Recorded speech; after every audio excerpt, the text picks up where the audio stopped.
கலாட்டா.com வந்து இன்னைக்கு சுவாரஸ்யமாக உண்மையாக நேர்மையாக ஒரு இன்டர்வியூ எடுக்குது, எங்களுக்கு மரியாதை கொடுக்குது. நாங்கள் வந்து உட்காந்து பதில் சொல்லிக்கிட்டு இருக்கோம். நாளைக்கு கலாட்டா.com ஒரு தவறான செய்தி, ஒரு தவறான கருத்து பதிவிட்டா அதை எதிர்க்கிறதுக்கு ஒரு செகண்டும் தயங்க மாட்டோம். மோடிஜி வந்து தமிழ்நாட்டுக்கு நல்லது பண்ணுவார், தமிழ்நாட்டு மக்களுக்கு சிறப்பாக அவர் சொன்ன மாதிரி டேடி மாதிரி இருப்பாருன்னு நினச்சி தான் நாங்களும் நம்பினோம். நீங்கள் நம்பி காதலிப்பீங்க, நம்பி கல்யாணம் பண்ணிப்பீங்க.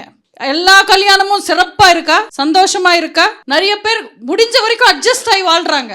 ஒரு கட்டத்துக்கு மேலே பொறுமை இல்லைன்னா அதை உடைச்சிட்டு வெளியில் வர்றதில்ல. நாங்கள் கூட்டணியில் இருக்கிற வரைக்கும் கூட்டணி தர்மத்துக்கு நாங்கள் கரெக்டாக தான் இருந்தோம், உண்மையாக தான் இருந்தோம். ஆனால் கூட்டணி தர்மத்தை பாஜக வந்து கடைபிடிக்கல. தமிழ்நாட்டுக்கு ஓரவஞ்சகம் பண்ணுற எந்த அரசா இருந்தாலும் எதிர்ப்போன்னு சொல்கிறோம். அனுஜ் ஸ்டைல்ஸ் ரகங்கள் பலவிதம், ஒவ்வொன்றும் உலகத்தரம்.